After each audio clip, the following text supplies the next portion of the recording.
Am I live? Am I live? Yeah. Well, it's about to be full blown. Okay, yeah. So we are now. What's up, everybody? Let me turn this. Let me turn this music down.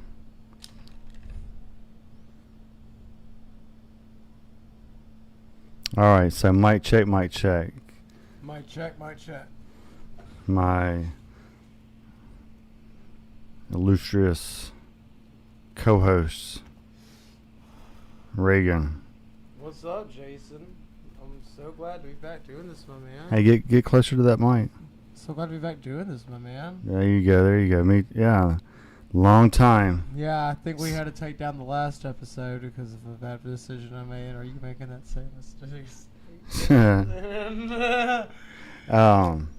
So what's been up? Well, honestly, man, we've been playing some shows. I did, well, I guess to start, actually, because it has been a minute since we've done this. Recently, I got hired with a man named Hillbilly Harold out of Nashville. And Hillbilly Harold has shared the stage with many very awesome acts, such as Slash, Steel Panther, and multiple others. And I'm looking forward to what's coming with that. And that's going to start kicking off in July. And I picked up some gigs with the guitar player of Hillbilly Harold. His name's Ryan. He's an awesome dude. Ryan Snyder. Y'all go check him out.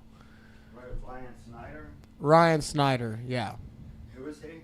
He's the guitar player for Hillbilly Harold, and he has his own project called Ryan Snyder. And but Throne, we played in Gulf Shores this weekend at the Hangout, and it was awesome.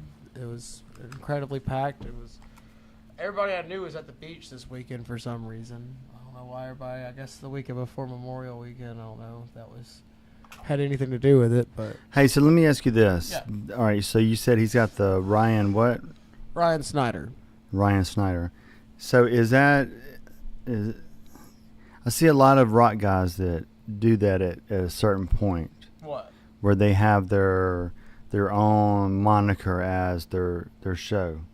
Well, yeah, he's like he's a good singer and he's a damn good guitar player, and he's a damn good singer, but he already had that going. He moved to Nashville to push Ryan Snyder, but then Hillbilly Harold was wanting to get started, or started branding himself out of Nashville because he's from L.A. And that's where he's been based out of his pretty much his entire career, and so he's just now wanting to base it out of Nashville, and he hired Ryan, and then Ryan, I've known Ryan for a minute. He kind of got involved and hired me, or at least helped me, and that's kicking off in July, and we're gonna start doing it then, and it's gonna be awesome. Yeah. What have you been doing? Fucking working. So what do you do besides Guitar Center? I'm an independent contractor. So what do you do? An independent contract. Yeah, no, I'm just kidding. He's over here like security guard, like bodyguard for somebody famous, aren't you? No. Yeah, he is. No. Don't let him fool y'all. Don't let him fool you. I don't know why. Oh, that's not showing right now anyway, so let me What's not showing? Let me fix it. Hold on. We're just trying to go live here, Jason. I know. We're live. We're live. It's just this fucking thing is like, this Mevo is not acting right. Pull up the app on your phone. Because you see that space right there? We got to get rid of that shit. That Yeah, that shit looks let's see. Looks ghetto. I got you. I got this. Mexican ghetto. I have Mexican, so. Oh, hold on. I got this, my man. That's what I meant by that. There you go. There you go. Oh, right. Yeah. Oh, there's still a corner. Hold on. I got this now. I'm OCD, my man. Is there a corner? That looks good, right? Yeah. All right, hold on. Let's get it this way, so. No.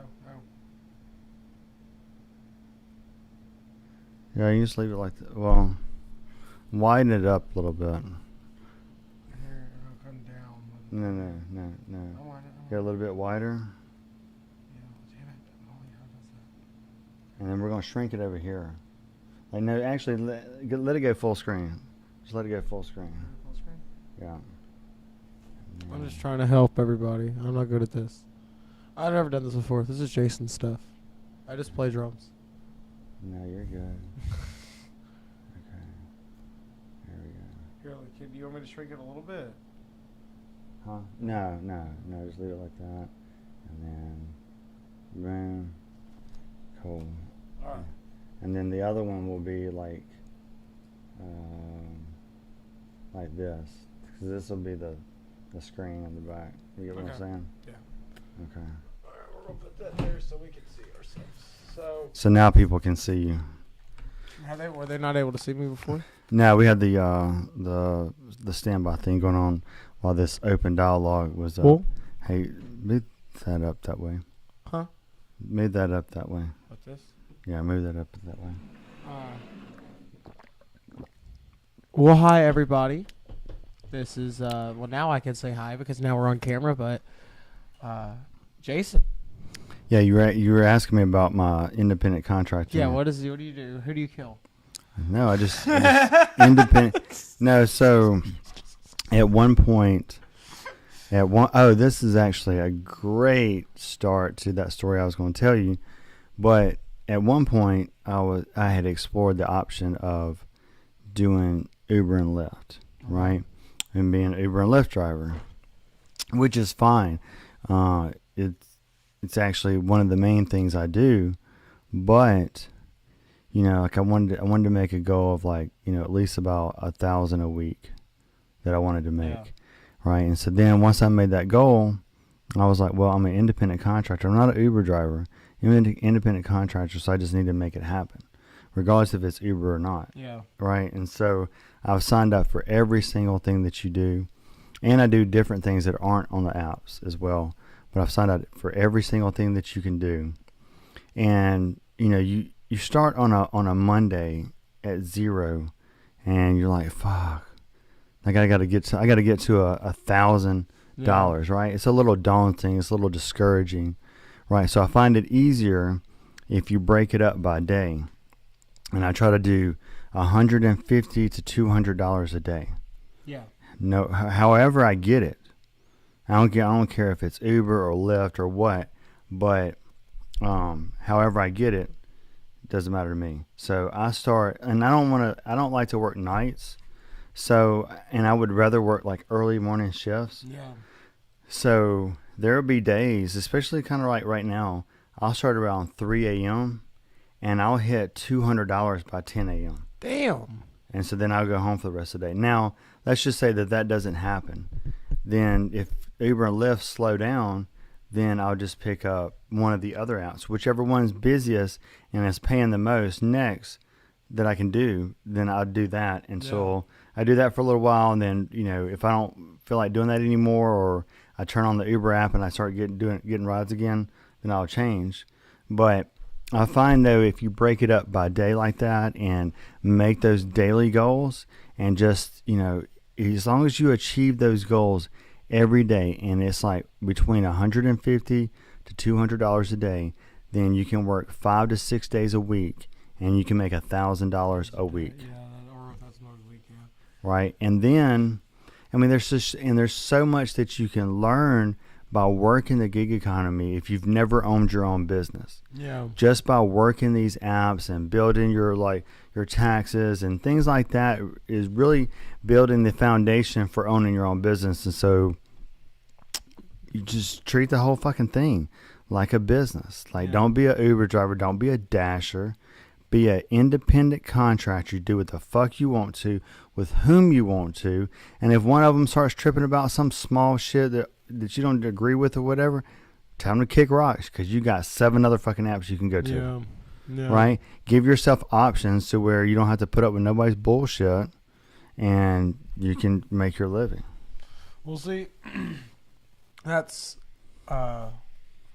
with picking up shows with Brian right now. That's one of the main things that I feel like is actually about to start happening, and as I feel like I'm about to actually start making enough money off music again to to make a living, and then plus working the Guitar Center up there, then it would also be more money. So I just feel like it's in a good position right now or I'm in a good position to start making goals like that, because I've never been able to make goals of like $1,000 a week. But I feel like I'm gonna tell you something that you really need to think about doing is setting up like an SEP IRA, right? And like whatever income that you don't need, or just try to make a point to do a certain percent, and you can because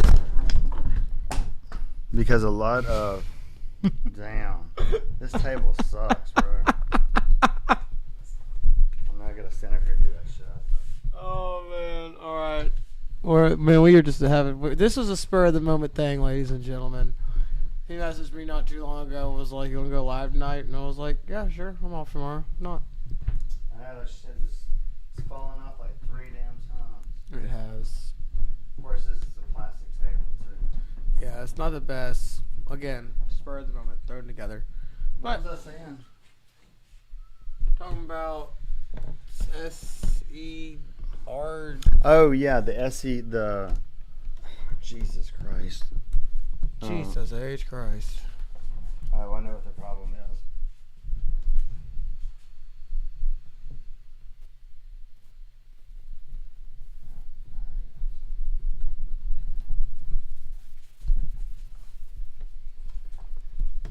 Okay. So, do you think we went to the moon? Here we go, ladies and gentlemen. Not when I don't think we went when we said we went. Oh man, good. I found our first topic for the day. Yeah, I think there was a lot of pressure with Russia because back then, you know, we hadn't gone so far. We weren't so far gone into like nuclear technology at that point that countries were always like one-upping each other on shit, whether it was weapons or it's scientific shit or games. I mean, it's still competitive these days, but I mean, when you got really like these fucking bureaucrats and these fucking, you know, quote unquote deep state people that are spread out through the world, then it's no longer they're all working together in fucking cahoots. So who do you think did it then? So who do you think it was Steven Spielberg? That is the name. Well, I mean, they got, you know, Stanley Kubrick or whatever, however you say his last name, to shoot footage for NASA.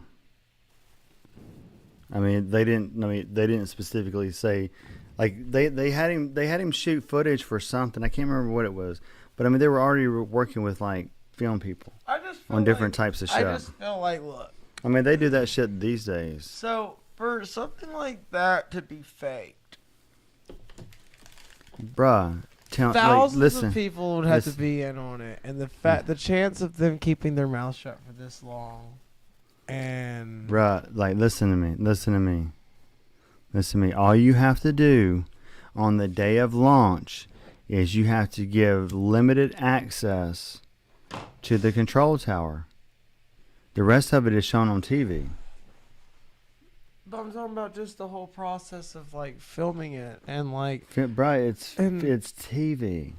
Bruh, it's entertainment. It's not like they had special effects back then. Like they had. Bruh, they did. Not on the level. I guarantee the military did. Not on the. But the military. The military was having trouble back then, even fucking having the tech down there. You don't know about Texas Instruments? No, I do not. Oh my God, you need to know about Texas Instruments. What's you know, like the calculators, Texas. Yeah. Oh, the company. Yeah. Oh, I remember having those in school. Yeah. Wait, what about them? Hold on. Texas Instruments, they're big defense and all that type of shit. Yeah. They're in high defense. They're the ones that were allegedly like deconstructing things or like. Developing like the technology that was recovered. So what you think? I'm just saying what they said. Okay. So I didn't say that's what I thought. I'm just saying that's the But goal. you don't believe that we went to the moon Not that time. on the first time. No. Okay. No, All right. So I when think do that you was think I think that was a bunch of smoke and mirrors. do you think we were the first ones to get on the moon? No. So who do you think was the first ones to put a Like, man on the moon? Are you talking about? I mean, In general, like who do you think the first one to put a man on the moon was? I mean, it's up for the debate. I mean, you gotta think about, like structures that have been found on Mars, right? Like have you ever seen the video pictures of like a circular this or like a right angle shape on the side of a built like type structures on Mars? Like there's growing evidence that, like there's water now on there, like water, like.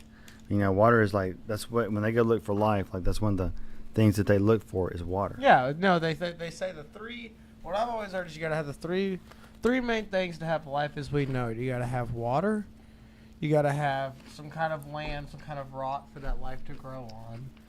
And then you got, I think you have to have sunlight. Yeah, sunlight, isn't it?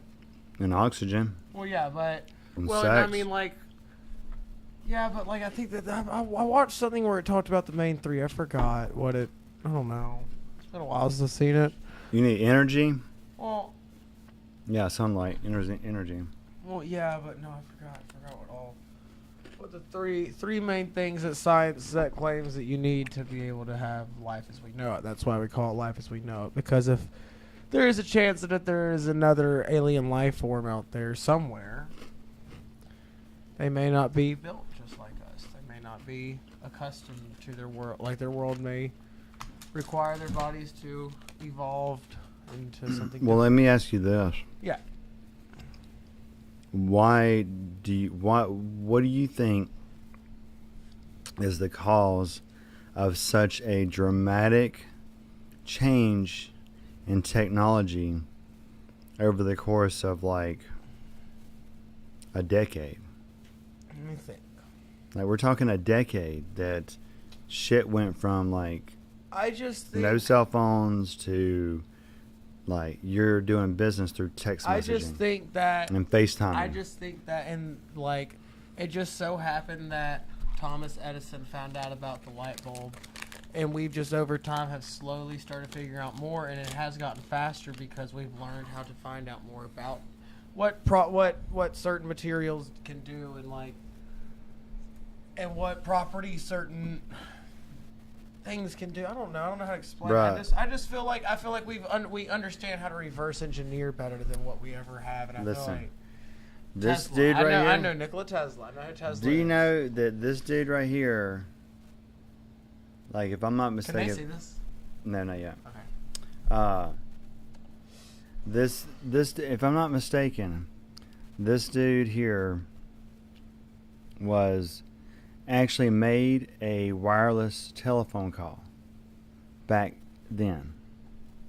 And you know how he did it? How? Using the Earth's natural electromagnetic field. I know he So played with a lot of weird stuff like this- that. This dude made a cell phone call. But who would have picked up the other end? It doesn't matter. He had the technology to do that shit. Like, But who would have picked up the other end, Jason? so again, I ask you, what do you think is tribute? Like, what do you think? I just think we figured out how to figure things out faster, and I think that once we figured out that it's kind of like the second that we figured figured out about nuclear technology. So why the stall? Why the stall in technology? What do you mean the stall? Like we've been using the same cell phones since. Because I think that we're probably at the peak of what we can do right now with them. Because like, what else? What can they add that we don't already have on this thing that everybody needs? And quantum phones. What do you mean? Okay, so what is a quantum phone?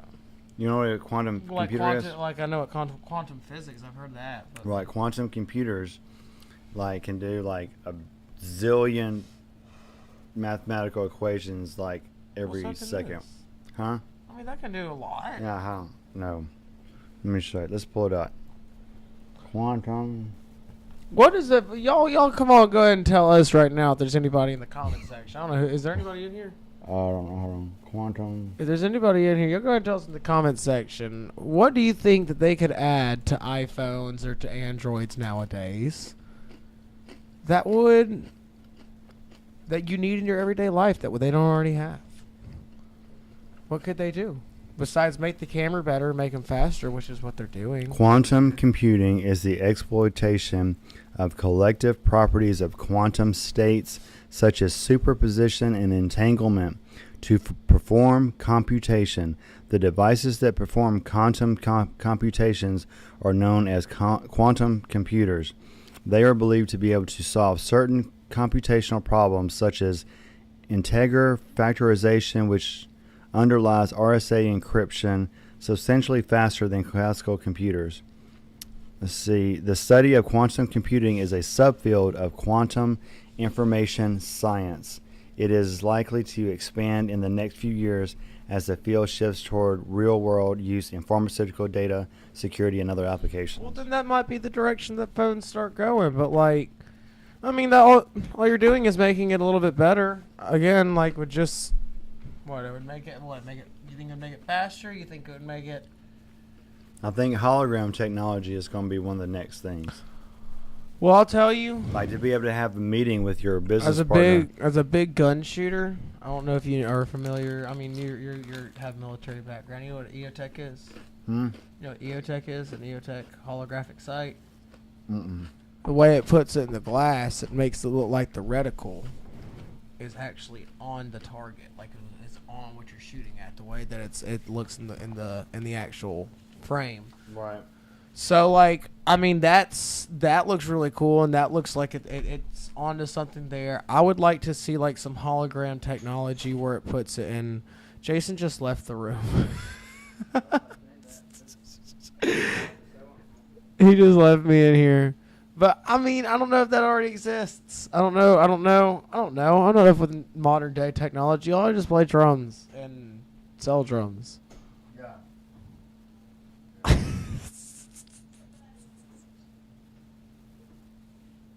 What up?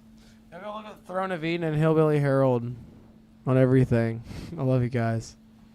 This is so much fun. I love doing this, even if there's hardly anybody in here. I don't know. I mean, like I was watching a movie the other day, and like the two people were having a business meeting together, but one was in one city, and the other one was in another, and they were using hologram technology to meet with each other. Where do you check to see if people are? I'm just curious. Let's go to Mixcloud.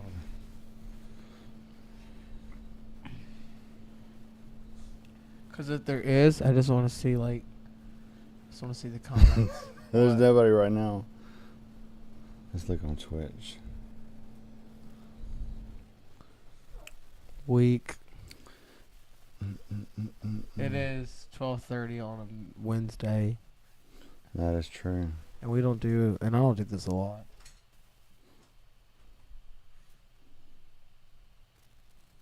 Nope. No. Ain't nobody watching us. Nobody loves us. I think it's too late. But anyway, we can still record it. Yeah, no, we're recording. Let's see. What were we talking about? Talking The about hologram technology. Yeah, do we have anything that like can like perform like that, like can put actually? Oh yeah, yes. It's Hey, we got a viewer. Wait. Y'all are gonna love this. It's blue something technology. Blue hologram technology. You gotta see some of this shit. Weak. I'm intrigued. You ready? Yep. What, Is this real now? Or Yeah, is this it's real fake? technology. This is 2015, bro. It's real. It's real technology. 2015. Yeah. Shit. See, sometimes that's not true. It's not a real. Yeah. See, that video has been terminated. It's fake.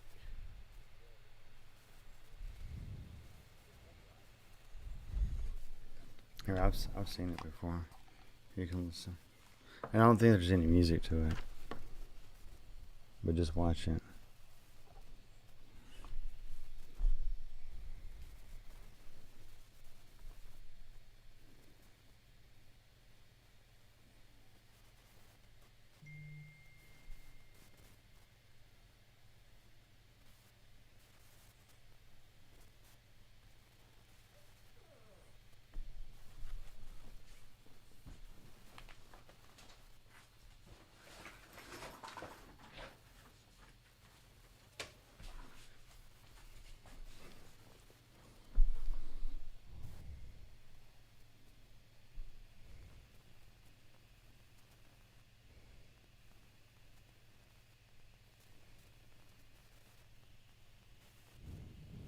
So what do you think? Jason, I could tell you it's fake. You could tell that that's just a video that they put these in afterwards, because if those kids, and I know this just from being around little kids a lot, if the little kids were actually standing in the little piece of ice and those bears started coming at it Dude, like you that, can look at the videos in China. Like, that's at a amusement park in China. that girl would be freaking out right now. Dude, I'm telling you. They know it's a hologram. But, like, that's what they're going to watch. Even when we were in Universal Studios, they had that fake raptor. There's a guy in a raptor suit. When he started screaming, little girl started crying. But, I mean, point being is China tries to weaponize everything just like we do. You know they're going to try to weaponize that. See, they're not even looking at it while they're backing up. They're just backing up. They're not even looking at it. You can't even see their face. They're not even looking at it. You can't even see their face. They're not even looking at it. Dude, there's a blob on their face. You can't even see if they're looking or not. Bro, they weren't even facing it. Dude, they're trying to touch it. Listen. Until I see, and I want to see some technology. Look up an EOTech. Look what an EOTech site looks like. I don't. Fuck y'all.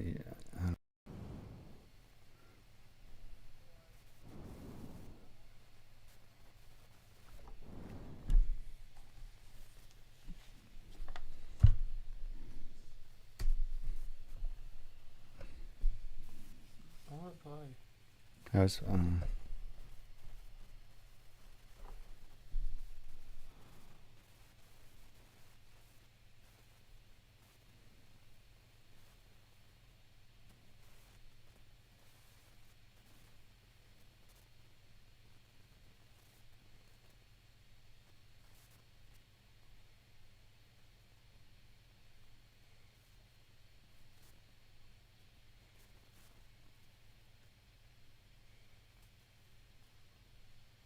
They're looking at a screen to see where he's at. They're looking at a screen to see where he's at. What is it? But you see it, don't you? Yeah, but It doesn't mean that they see it. All it. right, then. That's all that matters. You see it. But it doesn't mean that they see it in person. Oh, my God, Reagan. What is wrong with you? No, I'm saying that you can obviously see that they're looking at like a screen to see where it's at. Like a screen that's behind the camera. Look at what an EOTech looks like. That's probably what I think what holograms more going to be. Oh, God. What?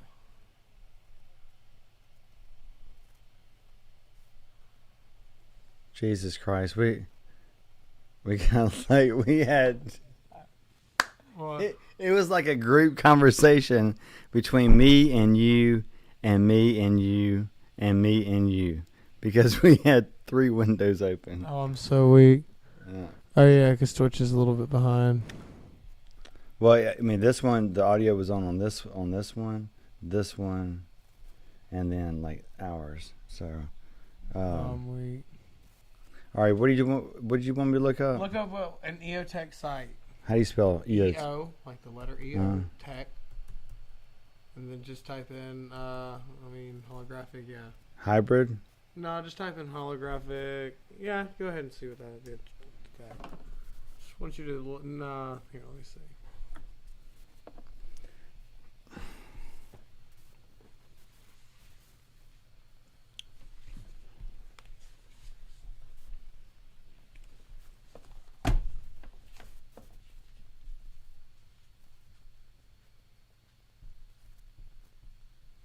Here, go put on the headphones. Looking for my. Did you see my vape? Oh, your vape's gone missing too? There's a vape monster around here somewhere. My vape went missing too. See if we turn the headphones like this, if me and him can both hear it. Sure we can.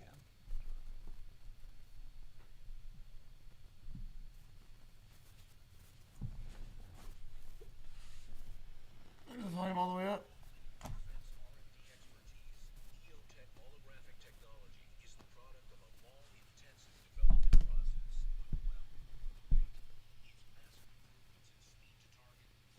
So what's up with that? The way that you, I mean, they'll show it like it's the way that the reticle.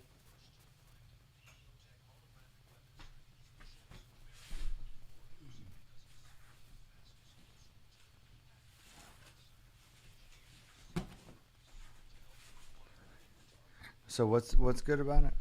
Watch, like the reticle, on the target, downrange. See.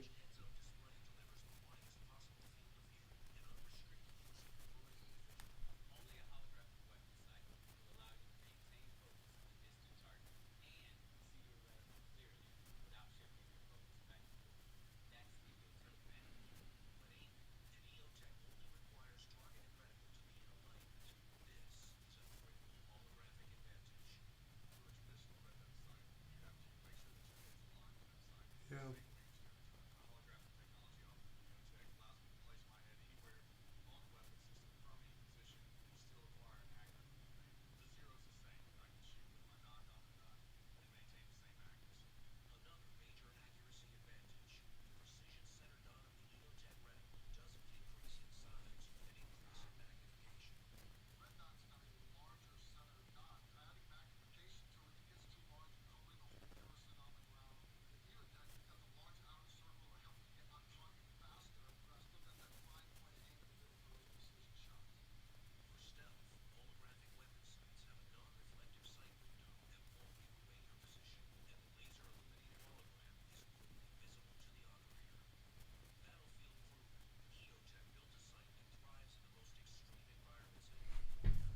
They're expensive.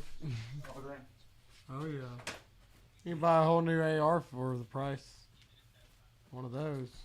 I got a I have a what do you call it?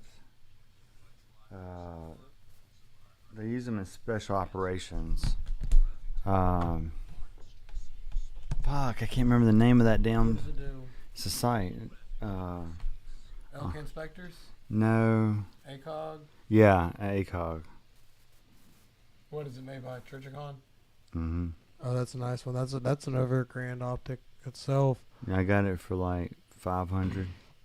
EOTechs are my favorites. EOTechs and T1s. T1s are micro red dots. Itty bitty, like they're only about that big around. Yeah. And they're small, but What do you think about the G3s? G3, like the rifle. Mm. G3, like the G3 rifle. I don't know. I just threw a number out there. Oh, well, there's a G3 rifle. That's what I was like. What do you mean, like G3 rifle? Yeah, I mean it's a old battle rifle that's still used by multiple foreign militaries. I mean, our military now. It's weird. So your standard soldier is usually probably, given an M4 carbine, and then your M16. special M16s probably go to your Marines. I don't know if they still even issue M16s. Yeah, M6. Well, because now, see, back about, I'd say about 10, 20 years ago, the SEALs and stuff, what they did is they took a M4 and they cut down the barrel, or they got a smaller barrel to about 10.5 inches with the A-frame sight, and they'd leave that little rail system, and they called that a Mark 18 Mod 0, or at the time it was just a Mark 18. That's what a lot of Navy SEALs use. Well, then they put on a Daniel Defense Block 2 rail. It's called a Mark 18 Mod 1, and that was the Navy SEAL gun for a long time. But now it's the HK-416, and that's the gun that killed Bin Laden. Do you think we killed Bin Laden? Huh? Do you think we killed Bin Laden? So, do you know the real story behind all that? What do you mean the real story? I mean, think about it. Think about it. Like, Have you ever watched the listen, I never think here we about go. it. Oh, here we go. Oh, here we go. I mean, I'm gonna take. No, I'm talking about the mic falling. Oh, yeah. But, dude, they find a 6 foot, 7 foot Arab in the middle of Pakistan all of a sudden? Right? No. Now, see what had happened was, what happened, and this is, what happened was, is for a while, because there's news reports that Al Qaeda had links in Iran, and that at one point Osama bin Laden was hiding in Iran, and they were hiding him, right? And so all of a sudden there's this pressure campaign because the U.S. knows that he's over there, right? And so then they scheduled this handover. They're like, you need to hand him to us. And so they took him to Pakistan, where we were supposed to. Was it Pakistan? It was somewhere where we were. Well, not yet. Well, we were supposed to pick him up, but they ended up taking him back to Iran, and then threatened to tell the American people that the U.S. had known that he was in Iran all that time, and that they were toying with him back and forth between Pakistan. Well, they finally, before the election, they finally came to an agreement. That's where all that money that went to Iran, that $400 million and that $1.5 billion that went to Iran a few years back, that's because of that, because of the Osama bin Laden thing. So you think he's alive? No, I'm just saying that there's more to that story than him just showing up in the middle of Pakistan in a compound, and all of a sudden they're like, "Oh yeah, well we got him over here." Have you ever seen the movie No, Zero Dark? it's a lot more to the story than that. Have you ever seen the movie Zero Dark 30? Yeah. See that CIA operative, chick, the SEAL that shot him and her both told the exact same story, and I don't know if they've ever met even after that moment, but it was when he came, when they finally got there with his body and everything, how the man that shot him, I think his name is Robert O'Neill, is one. There's two that came out and have said it shot him, but that was the one that everybody kind of got behind. And they both talk about he took the magazine out of his rifle and gave it to that CIA operative. And they both talked about that. And so I think, I don't know, man. The way that I could imagine him hiding the last place where anybody would suspect. And, Pakistan was supposed to be an ally. Why not go hide? And he does have connections there, so. What are we looking at? So, you remember this guy right here, right? John McCain? Oh, John McCain? Yeah, he's dead now. Right, and so you see who's in his presence? Who they were funding and training and. How do we know this is real? You ask me all the time over. Because I can show you a video where the president at that time said that they will be funding ISIL soldiers. And they can play semantics and say ISIS and ISIM and ISU, but it's the same groups. We armed them back in the 80s. Well, that was Al Qaeda. Yeah, Al Qaeda. Yeah, we armed Al Qaeda to fight off. We armed these fools too. Probably who was it to fight off? I mean, they needed another boogeyman after 9/11. Oh, they've been perpetuating a lie for 19 years. I don't know, man. Bush was too big of a patriot to do 9/11. Huh? I said Bush was too big of a patriot to do 9/11. He's a Texas patriot country boy. Country. That dude is corrupt. Every politician. His daddy was running drugs. So who do you think the Clintons have killed? His daddy and the Clintons are That was who was doing all the dope shit back in Arkansas back in the day. I feel like the Clintons are involved with everybody, and that's scary because we all know the Clintons are involved with some. Have you seen shit. American Made? I don't even think that's even up for debate anymore between the parties. I think everybody just kind of accepted that the Clintons are up to no good, like always. It's kind of funny. They've been up to no good since the early days. Oh yeah, of course. But it's like nobody even argues against it anymore. Everybody's like, yeah, well, my phone just died. Watch this trailer. So this is American Made, right? Back in the day when Pablo Escobar was running all his dope, they were running dope into Mena, Arkansas, Okay. when Clinton was governor, Okay. right? And they were using a CIA pilot to do all this because they were trafficking the dope for the cartel and then using the money to buy guns to fight the Nicaraguans. Okay. Play it. And Bush was the director of the CIA back then.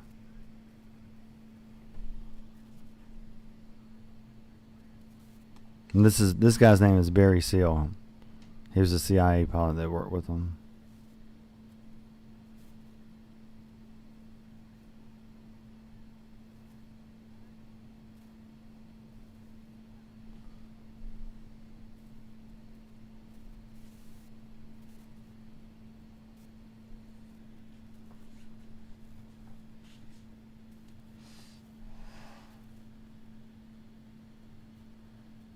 I love this. I gotta see this movie.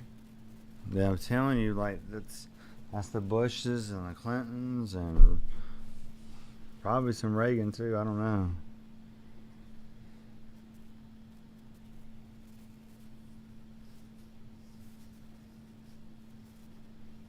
But it's like this was going on, and then all of a sudden I didn't say anything about Bush. I'm just saying that's only one part of the story. Or Clintons.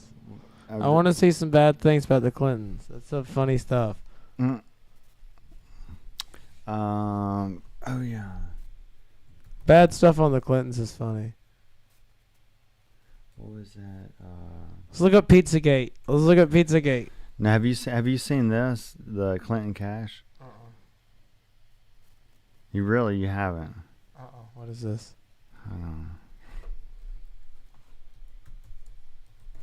I mean, this dude breaks down like all the way back, like during Watergate, or not Watergate, but what was it?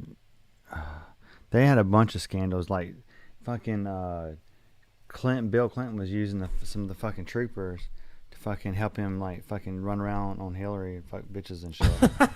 Yeah, like they said he had a fucking. Bro, he was such a rock star, but like he shouldn't have been.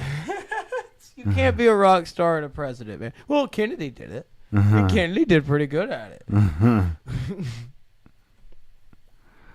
is it? I guess they've had it taken down. I think that's the trailer.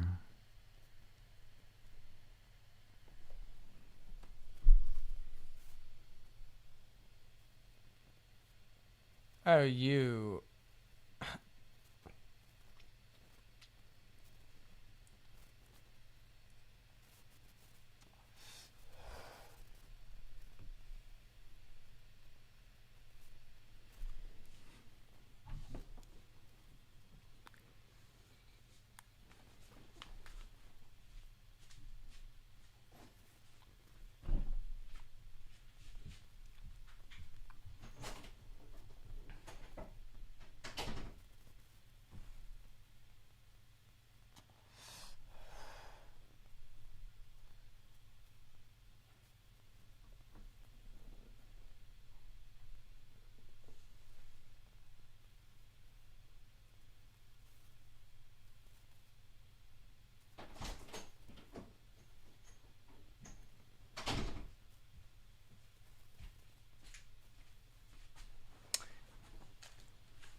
My biggest issue, like my issue with Clinton isn't isn't the Monica Lewinsky thing. I could give a shit about that.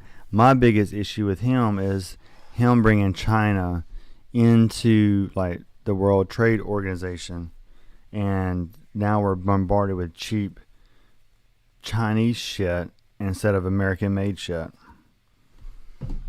Well, we can all agree the Clintons are weird, and the Clintons have some bad things on them. Let's check out. You know, do you know anything about the Dan Schneider thing? Dan Snyder? Who's that? So, I don't know. They were a little bit after your time, you little old timer. Do you remember? You ever heard of the show Drake and Josh, iCarly? Yeah. Stuff. Okay, so Dan Schneider's the producer of those shows, and Didn't he molest some kids? well, there's some allegations coming out, and do you remember the Amanda Show? Yeah.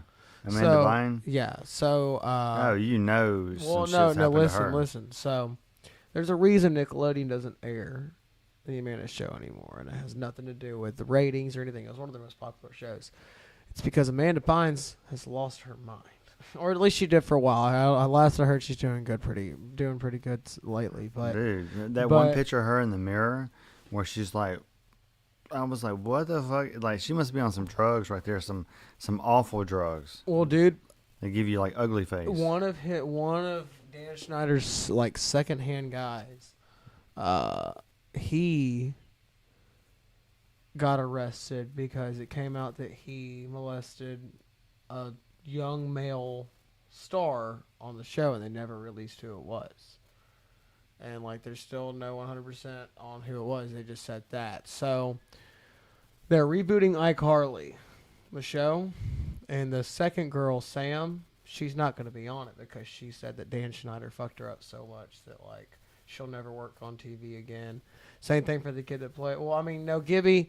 So I heard in an interview where they asked Gibby about the Dan Schneider thing. They asked him like, you know, did you ever see anything? And he hesitated and he went,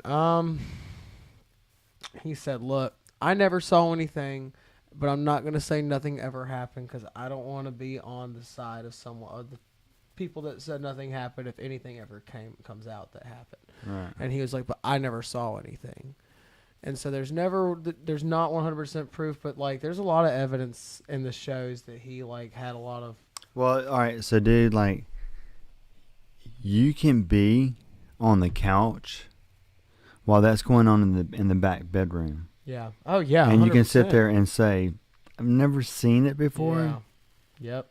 Exactly. Right? Exactly. Like, you could hold the door open to let people in for that process, and you're just not looking, so you can say, I never saw it. Yeah.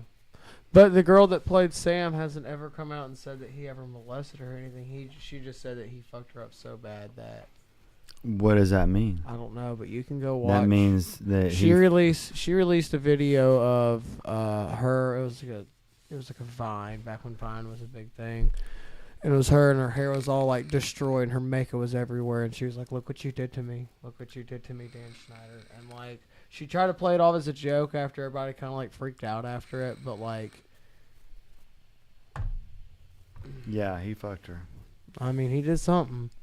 I mean, that's what I'm guessing, because, I mean, yeah, I mean, if you're verbally abusive, whatever, maybe degraded or whatever, but when you go to extremes and freak out like that, some real shit is going down. Oh yeah. You know. Well, a lot of people like, and nobody hold me to this that's on here, and if anybody ever hears this, and I hope to God, like, the person I'm about to say never hears this himself, but who? a lot of people speculate it was Drake Bell from Drake and Josh as the young artist, the young star that Dan Schneider's second-hand man, and there's been a lot of allegations on Drake Bell for being extremely verbally abusive to his girlfriends, and like, I don't know if this is all true or not. I've just heard these allegations, so like, I don't know exactly, you know, what the correlation. Beta male. I don't know. Beta males don't treat their women like that. I mean, beta males treat their women like that because they don't have self confidence, Yeah. and like they're insecure and like they hate their mothers. I'm telling you, like that's like because they've become like their mothers, just like a normal female would. That beta male becomes like his mother because he doesn't have his father's influence. Yeah. Which hence that's why he has that behavior, and they end up lashing out and hitting girlfriends and wives and things like that, and ending up in doing acts that where you end up in prison. Like those are emotional, impulsive acts. Yeah. And you gotta be logical. If you're not logical, if you don't, that's the thing. Like, if you don't approach things in a logical way, like, if you're trying to defeat, let's say you're trying to defeat an evil or whatever your evil is, if you don't approach that thing in a logical manner, you'll never defeat it. Yeah. Like if you do it in an emotional way, you might put some band-aids on it, make it sting a little bit less, but you're not gonna fix it. Yeah. And I don't know why I got off on that. I don't know. Like that whole, like the men in our society.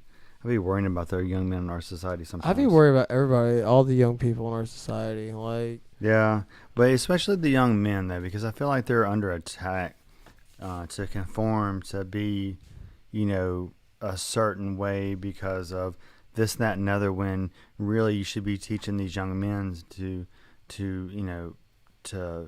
be a person of their word, to stand by their beliefs. Well, I just believe that look, all of history, all of human history, humans have never been a good species and a fair species and a clean species. And I feel like nowadays people are starting to feel like, oh, we're getting into a utopia time in our life where we don't have to worry about anything. And I feel like people never understand, especially who in the our fuck country. says that? Because apparently they don't know who the fuck the president is right now. Well, I mean, I'm saying that a lot of them are thinking that like whenever like woke, like that's what they're trying to make is a utopia society in their mind. But at the same time, I think that those people also forget that humans have never, ever been that kind of a species, and they never will, because humans are evil and humans are greedy and humans are corrupt. And okay, so I disagree with that. I'm going to tell you why. I disagree with that whole thing. Strongly, too. Why? Because people in general are not inherently evil. All right? And I'm going to tell you why. Let me finish my point. All right? No, we're not inherently evil. What is evil is institutions that we create that have to do certain things to maintain a status quo. People, no. Like, we're not trying to take over land. We're not trying to take over somebody's house. We're not trying to. We're just trying to live. But it's these people on TV and in power and like the media. They're the ones that are the evil ones. They're the ones that cause the divide. They're the ones that pick and choose what they want to show you and what story they want to tell you. No matter what the facts are, like, and when the facts contradict, then they don't want you to look at numbers. It's all about emotion, right? And I don't know, I lost my train of thought, but I'm just saying that people are not inherently evil. I'm just saying that throughout all of history, people have murdered.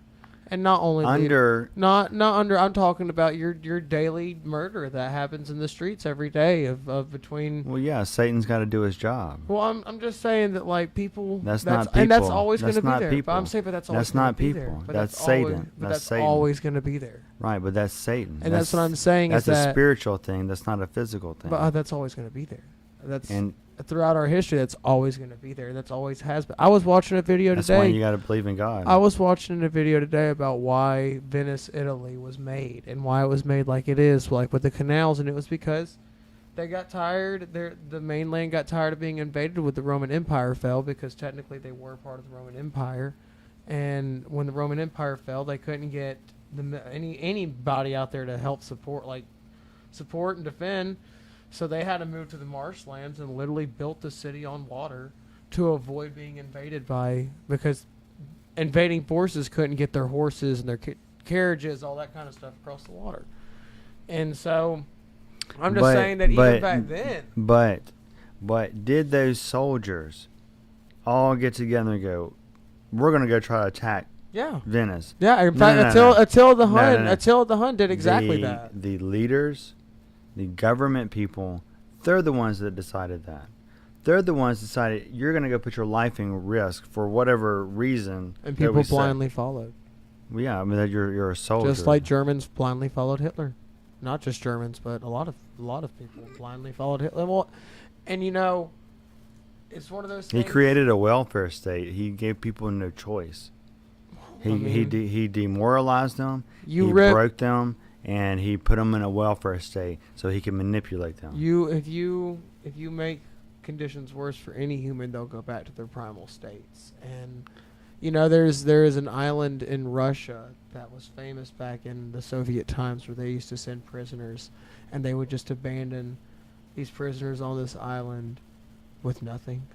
And I mean, dude, but see, a lot talk about the worst acts of humans. A lot of those things that come from senior leadership and certain people in this group that propagandize their message to their people.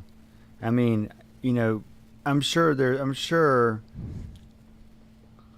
I mean, you gotta think of how much this guy propagandized, the evil of Jews, while he had his people on a welfare state depending upon him, saying that all their economic problems were because of the Jews. So he manipulated his whole people by depriving them of economic shit and all this other things to hate Jews. But he's the one that created that whole environment. Well, he took like I said, he took humans' primal state to his advantage because Germany was in a 10 times worse Great Depression than ours, and they were suffering from the Treaty of Versailles, and he came up to these people who were starving, whose watching their kids starve, and he said, "Hey, I can fix this." But see, it's like a typical. And they followed him because typical socialist. It's a typical socialist. He promised all that shit with the welfare, wrecked the whole thing, and then he demonized a group, and made everybody hate him. And then in the meantime, fucking gassed 3 million people.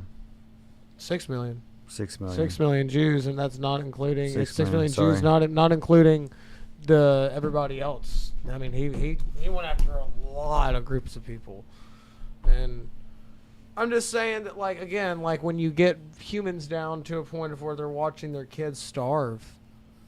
Yeah, I mean, then they'll follow anything that tells them.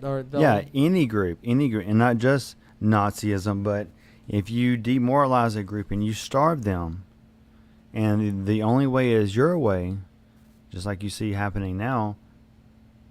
That's when they're going to. That's why you see,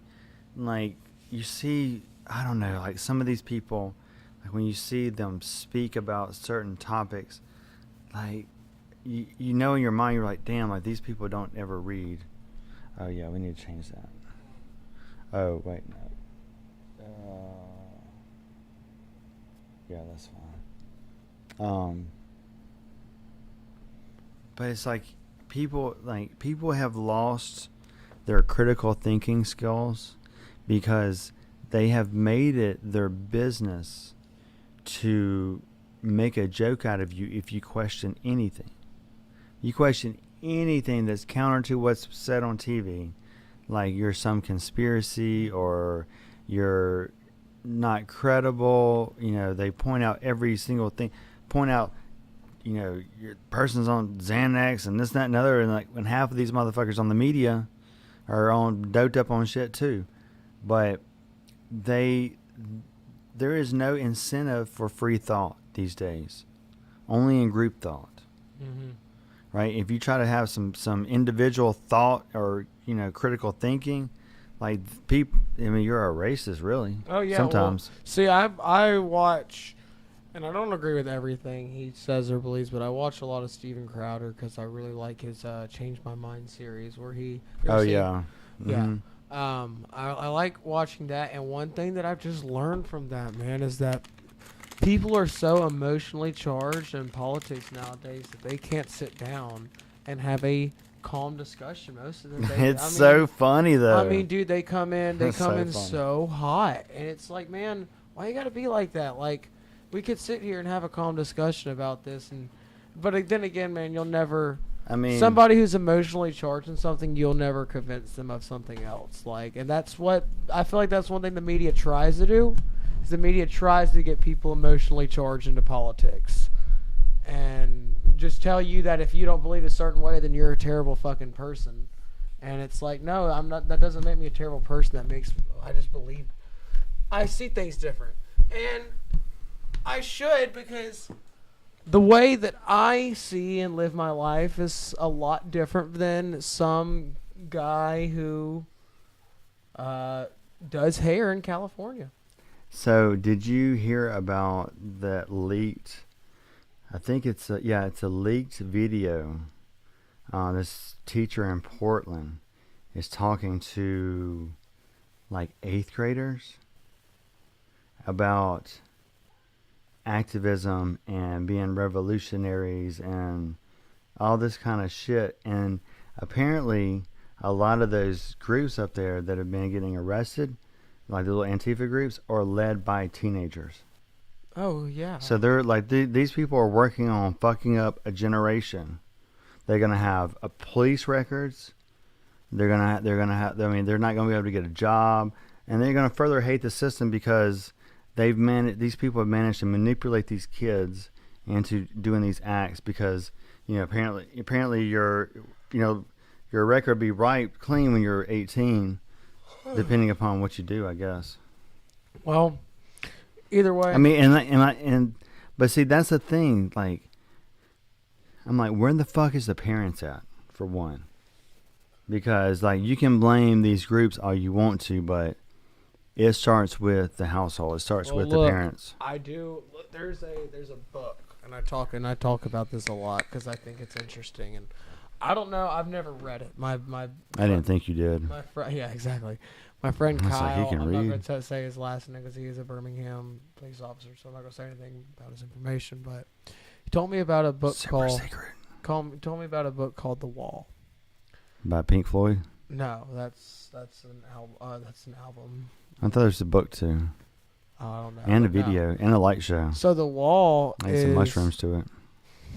The Wall is a book wrote back. I was like, woo. Or written. I guess, is it written or wrote? Well, It's a book that was wrote back in medieval times. That what it has written or wrote? You wrote something? Yeah. Or, hey, okay, it was he wrote. he has written the Bible Can before. I finish? I was trying to teach you grammar. Yeah. You didn't know how to speak English, so I was trying to help you. I'm so fucking weak. You don't know how to speak English. You need English lessons? I do. Okay. I need to go back to high It's school. I before E, except after C, I think. All right, finish your story. Okay. So there's a book. There's a book wrote back in medieval times called The Wall. And it talks about, and of course it doesn't say conservative tendencies or liberal tendencies. It just talks about tendencies that these people usually had. Just talks about the tendencies that these people usually had. And it said the people that lived closer towards the city wall usually tended to have more conservative tendencies because they would watch the men on the wall actually defend the wall, and they'd watch the blood that they spill and the widows that it would create, and they'd see it. And the more and more you got towards the inner city, like parts of the city, the more and more liberal people got because they didn't see that, and they really, and so that's what I think a big thing that's different about our generation that no other generation has had is we've never been thrown into a war. Like, our parents, like that. Well, my parents' generation was the last, was still too young.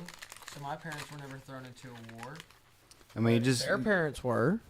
Yeah, and like you'll have all these activists in like Seattle and Portland talking about the migrant situation on the southern border. I'm like, you probably never even fucking been there. Yeah. You don't even know shit about that whole situation. I got family members that had the whole, go through that whole situation, like, Mexican side. Yeah. And it's not fun. Like, it's a very, very dangerous thing for, like, people to have to do. And these politicians, they're just so fucking lazy. They don't want to get up and like, they don't want to give up any political points to come together to come up with some, like, common sense immigration shit, right? That makes sense. And they're like, just leave that shit open while the cartels are raping people. Mm-hmm. They got kids going into, like, child slavery. There's an investigation right now. They're talking about $87 million contract of, like, they're busing migrant kids to some undisclosed place in, like, Tennessee or some shit. No. Like, just kids without the parents. Some of them being released to the family members, but there's some that are going to group homes. That reminds me, dude. I mean, this is kind of a little bit off topic, but you're going. I don't know if you know who I'm talking about. There's this guy that comes in maybe once, or comes. I don't even say comes in, but comes once every week, I'd say. Where? And just it comes to Guitar Center and just drops his, like, 11 or 12-year-old son off for like 7 hours, and then just goes off. And literally just leaves him at Guitar Center for 7 hours straight.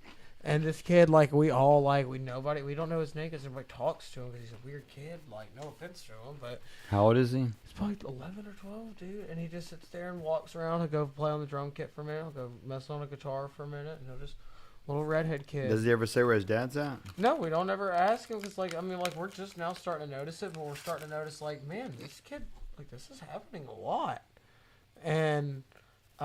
So we talked about it today, and we were told next time that he comes in, we're going to get his dad's phone number. We're going to call him and be like, look, man, we can't be responsible for your kid. Like, I mean, you're going to have to come get him. You can't just leave a minor running around our store. I mean, you should call the cops. Yeah, I know. Because the thing about it is if you do that, he's just going to do it somewhere else. Yeah. And then that kid might get hurt. Yeah. Like, somebody's going to end up kidnapping that kid. Yeah, we need to. Like, Birmingham was ranked in the top 5 in the nation for trafficking. Yeah. There's a reason for that. Somebody told. I guess there's a lot of interstates meet here. That's what it is. Yeah. A lot of interstates. Yeah, 20, and then Atlanta's like right up the street. Mm-hmm. And if you get on 20 and you make it into Atlanta, you hit 40? Nashville, Montgomery, Atlanta. Or if you go up to Starkville, Tuscaloosa. I mean, like, all, like, connecting in one, like, you know what I'm saying? It goes all the way down to Baton Rouge. Baton Rouge has an interstate going all the way across to Texas, all the way to Mexico. Yeah. Like, you know what I'm saying? I can see why. Miami, South. Yeah. I mean, and, like, they say that every time there's, like, a football game, like in Atlanta, like, trafficking goes up.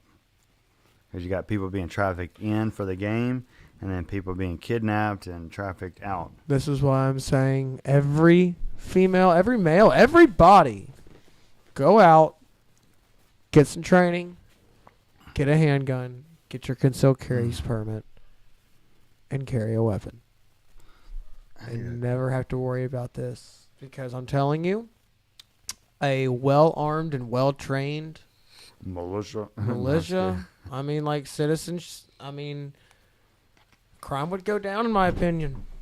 I feel like it would scare the hell out of robbers knowing that people are more armed and more, and especially trained. Well, that's why the gun violence is so high in, like, places like Chicago. Oh, I know. Because they have some of the strictest gun laws. Yeah. How can you defend yourself? Bad people are still going to get guns. Bad people get illegal things. That's what bad people do. I could go get a gun off the black market right now. Like, it's easy. It seems like even like some of these never have though have been promoted or even encouraged over the past like year, and it seems like responsible gun owners are going to get punished. Well, when people that follow the law. Dude, is my dog outside? Yeah. Hell yeah. Let me go let that little bastard in. Go get a little bastard. Tell a story. Tell a story? Yeah. About one of your van trips. Oh, God. He's throwing me on the spot. I just can't think of one right off the bat.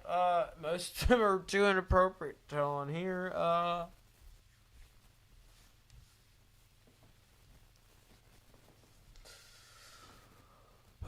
know.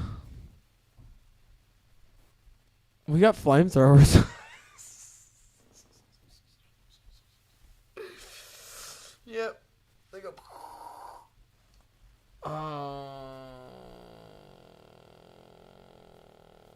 Okay. So one time when I was on the road with Styles Hari, my guitar player Zach, we were at the I think it was Turning Point Casino. It's like in New York. And they had a stage and they had these big Jack Daniel barrels on the front of the stage, like a couple of them just like and sit in front of the stage. And Zach, during his solo, there's a point where like he's just soloing multiple different songs, like it's a big medley of songs, and Zach jumps up on that Jack Daniels barrel, and he is just shredding. And as soon as we're going into Enter Sandman, and he's about to start playing that solo, he goes to jump off, and that Jack Daniels barrel gives way, or at least the top of it does, and Zach falls, and he falls hard, and he slams his head stuck into the ground. Zach Harbin? No. This is my guitar player for Styles Hari. Slams the guitar, the head of his guitar into the ground, pulls the guitar out of tune, lays on the ground, acts like he's going to try to play it off. And we were laughing really hard. That's the only one I could tell that wasn't inappropriate. So most of them are extremely inappropriate. So what was your very first gig like? So my best friend Ian, I just started playing drums, and I was playing to like YouTube videos, and my best friend Ian, I met him because there's a kid in my school named Lee, and he was like, "Hey, coach, you in my band? Our drummer's not doing anything." And so I came, and I met Ian, and then a lot of things went down with that little band, so Ian came to me with the singer of that band, and we formed a band called Alice Has Fallen, and we hired a man named Joe, and my very first show ever was a house party at our friend Leanne's house for her daughter's birthday. And that was my very first show ever. The first time I ever played on stage was in my dad's band when I was like, 15 maybe. I got on stage and played like Honky Tonk Women or something. So, were you nervous your first time? Oh, dude, I was terrified. It's so funny to think, like, I don't even get adrenaline anymore when we start. Now, when I was on the road with Styles and I was playing really big shows, then yeah, like it was, that adrenaline would flow for the first song, and then you kind of calm down. But like, even at the hangout in front of 1,000 people this weekend, the adrenaline's no longer there, which is kind of a good thing, because adrenaline will make you play fast. It'll make you just like play. I find like, I played for like real small crowds, and I played for like upwards of like close to 3,000, maybe like 2,500, like, yeah. And I find that, especially for a DJ, playing for 1,000 is easier than playing for. Yeah. Mm-hmm. Yeah, no, it is. Yeah, a lot easier. But you still have people that freak out. I'd have people that would just get nervous as shit over playing for such a big crowd. And I'm like, bro, like, play something that you know is popular. I said, if 200 people feel that song out of 1,000, they're going to infect at least another 100 to 200. Yeah. So you got an automatic like 400 people close to it that'll groove to it. I said, that's close to half. It's acceptable in the beginning of the night. Midnight, I need about 95% participation. Like they used to really get on my nerves. Like, not the crowd wouldn't get on my nerves, but it would get on my nerves that I was having trouble. Like if I was in a rut or something, I couldn't find that pulse and exploit it, and I was just fishing with songs, trying to find out what was gonna like flow. It like irritate me, and then like somebody would say, "Hey, you want to smoke?" And I'm like, "Fuck yeah, let's smoke." And I'd go out the back, and it'd be me and the boss man and the weed man, and we'd smoke a little bowl, and I'd walk back in there and I'd tear that shit up. I play a little bit better when I'm stoned. I get more. I just loosen up, and I could this weekend at the hangout. First set I played sober, and then the second set I kind of smoked, and by the third set I kept hitting a dab pen. I was stoned. Oh, I can really do some damage when I got a good buzz, like a good weed buzz. Oh yeah.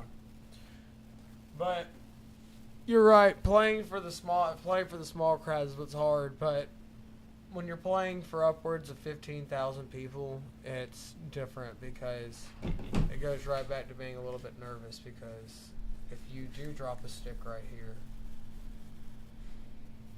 a lot of people are gonna see it. A lot of people are gonna notice it unless you're good at recovery. And that's one thing that I will say I'm okay with is when I drop sticks, I can kind of make it sound like it wasn't an accident, like you can't tell unless you were watching me physically drop it. But I feel like that's a big part of it too. So what do you do when you drop the stick? Well, it depends. I have on this side, on my floor tom, I have my stick bag, which I have sticks in, and then on my hi-hat stand, I have sticks. So if I'm playing, and let's say I'm coming up from the floor tom, and then my stick gets caught underneath my ride, and it flings it out, I have right there for my right hand. If I drop this one, I have. Do you ever miss a beat? Oh yeah, it happens. It happens, but do you think that's a problem? No, it's not like I do it a lot.